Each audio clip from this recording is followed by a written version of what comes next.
welcome to my Tarot Corner. So before I begin, just a few off-topic things.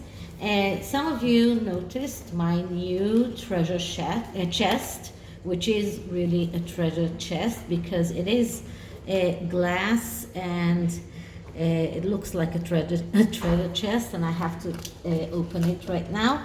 And you can see all of these beautiful gems and crystals that I bought, and I don't have a place for all of them on my small table as it is. So I thought that, and some of them are really tiny, so I thought that getting this treasure chest and just putting all of them here will be the solution, and that will bring a little bit more energy to the corner. Another thing is that I spent this morning watching videos from tarot creators, and there is this challenge that one tarot reader has done for quite a few years, and it's called 31 Days of Tarot. Her name is erhony. I will link below a link to her channel, and I will put on the hashtag. But if you just look at the hashtag 31 Days of Tarot, you will get many videos of tarot readers and creators that are giving their opinions on decks, on spreads, a lot of information for tarot lovers. So I've spent this morning watching videos on favorite tarot decks by many people that did that kind of videos, and that made me reminded me of decks that I haven't used for a long time. Now I have many decks in my collection that I haven't used at all. For example, I have 3 copies of the Marseille Tarot, which is a tarot deck that was investigated by one of the most prestigious tarot teachers called Yoav Ben Dor. He had actually a name in the world, but he died very young. He wrote a very explicit book on the Marseille Tarot and the Tarot of Wealth. Both decks are decks that depict mostly the major arcanas, and for the lower arcanas, for the lesser arcanas, they have only the suit and the number. For example, for 5 of cups, they have 5 cups or 6 cups. That's for example. So it's very good to work with when you're not working on intuition at all, but it is less, let's say, sexy. But I do have 3 copies of that tarot deck, just because I really love all kind of tarots, so I sometimes use those for myself, but for the channel it's a little bit less nice to see. Anyway, so I just wanted to let you know, so if you are interested in tarot and whatever, and how to learn tarot, you can find all of those amazing teachers via that link. And the last and not least topic that I wanted to tell you about is that I do have some tarot decks that I'm trying to sell through eBay and Facebook. I think it's called the Marketplace. Anyway, if any of you are interested, just email me and I'll let you know exactly what I have and if you're interested. So, and that's besides the decks that I intend to give away whenever I get to 500 subscribers. So this is the Star Tarot. I haven't used it for a long while, and I really wanted to use it. So I decided to use it for this reading, and this reading is about Prince Andrew and Sarah Ferguson and whether or not they will remarry, which is a speculation that is being speculated in many media outlets, and moreover, people say that if they do get married, then Sarah Ferguson could call herself a princess, because being married to Prince Andrew will make her Princess Andrew of York. But the question is whether or not they will get remarried in the first place.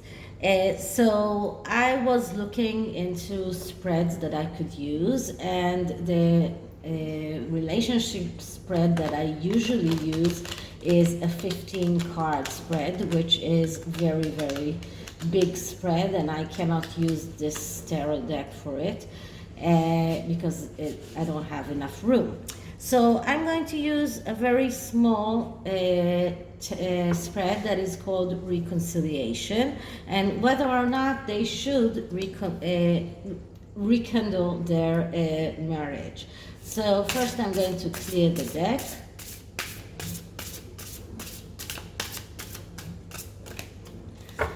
And then I'm going to start asking, will Sarah and Prince Andrew remarry? Should they remarry?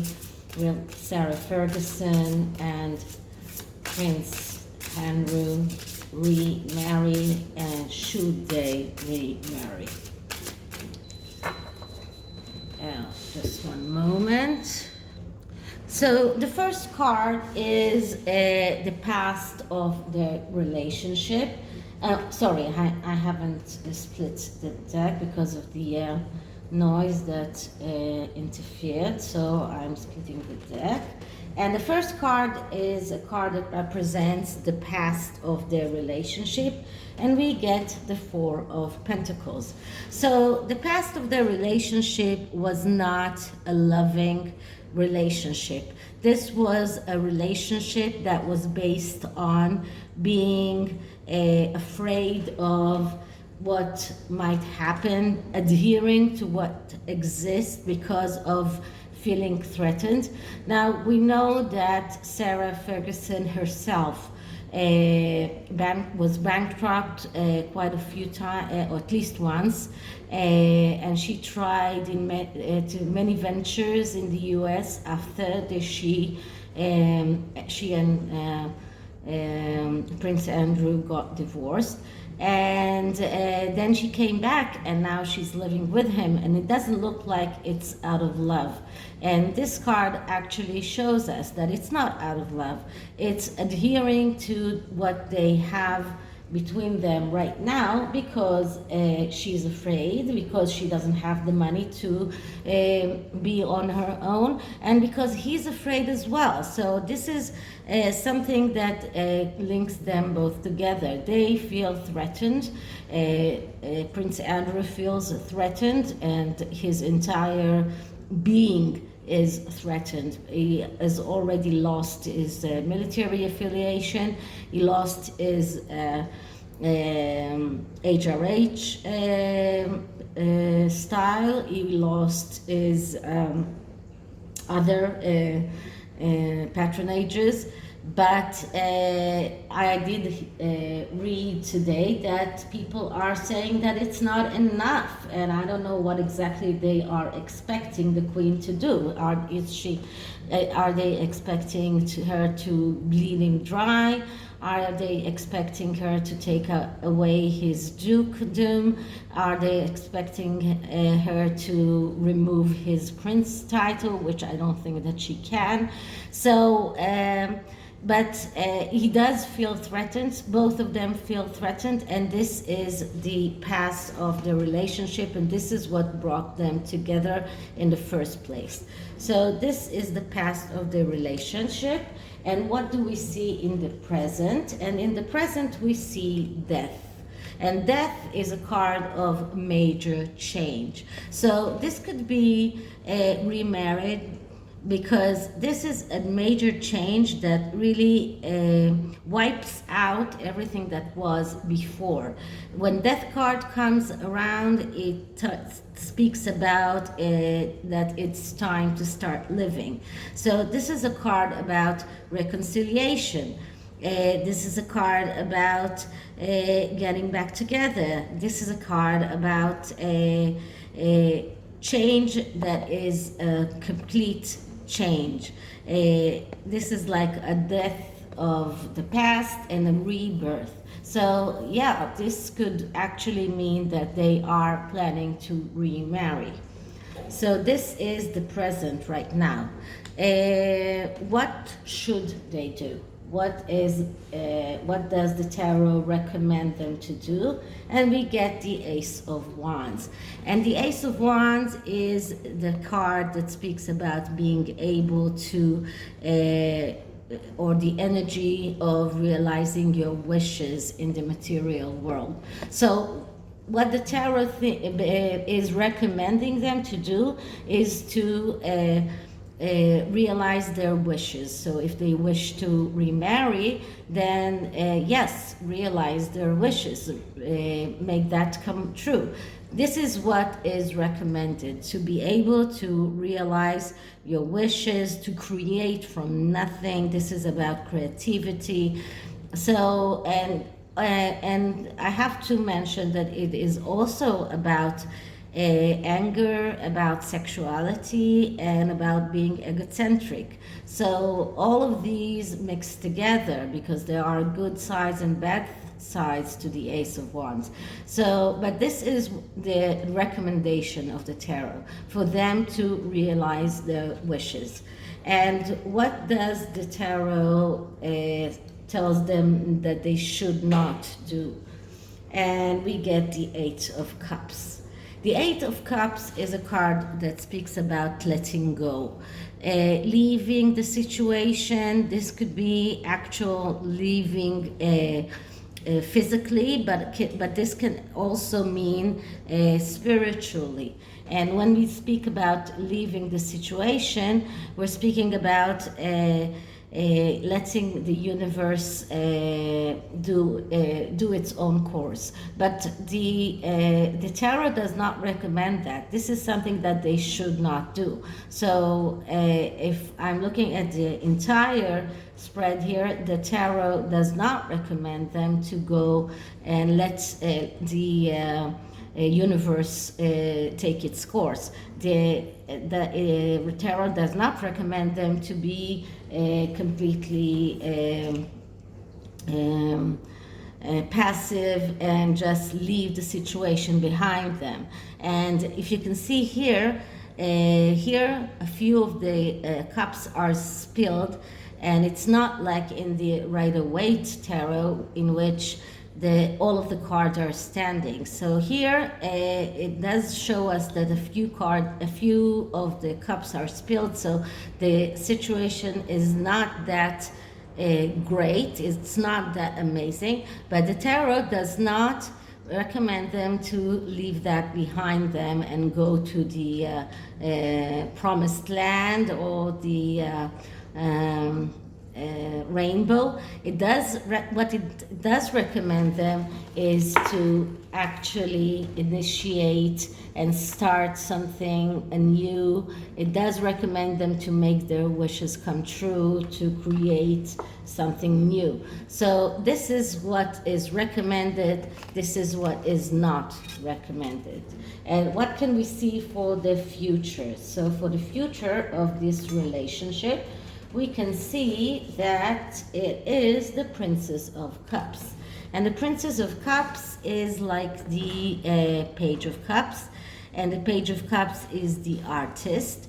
This is someone who is can be sometimes mystical, someone who is very artsy, I mean like doing, making art, or even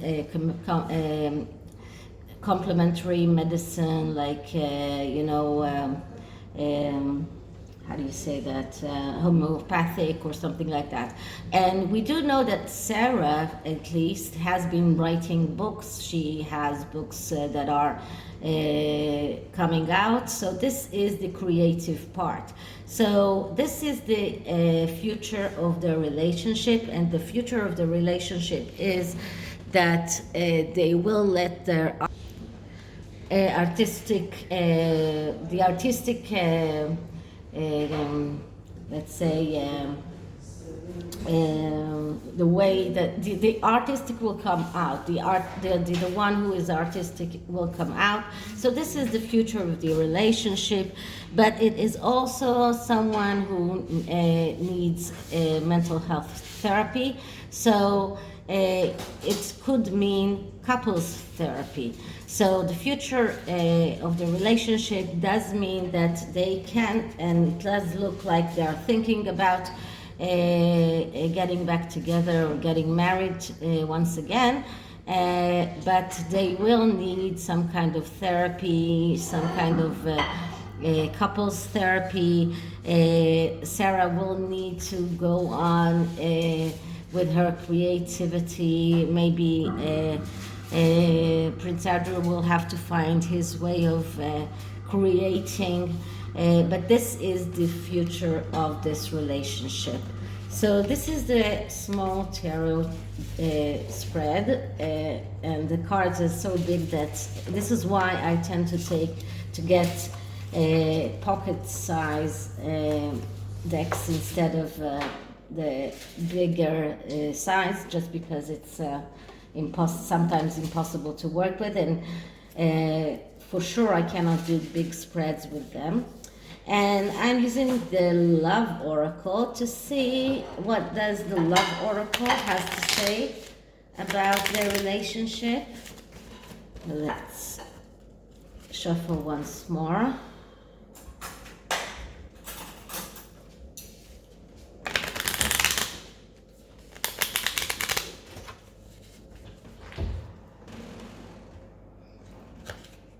So Andrew and Sarah's relationship, Prince Andrew and, sorry about that, Prince Andrew and Sarah Ferguson, Prince Andrew and Sarah Ferguson.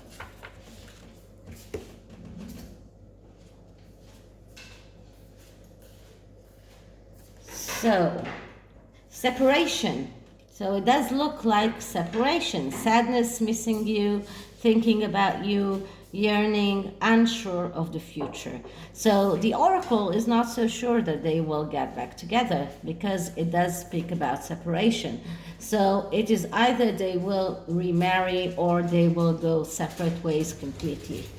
And the second card is abundance. Keep a positive mindset, manifest exactly what you want, gratitude and bliss. So this card speaks about exactly what we talked about, the Ace of Wands, being able to create. And if you are being able to create, then you get that abundance. So both sides of the relationship are being seen here, both the possibility of separation, or if they do get back together, there will be some kind of abundance. So this is it, and I hope you liked it. If you did, please like and subscribe and hit the notification bell, and I'll see you in the next one. Bye.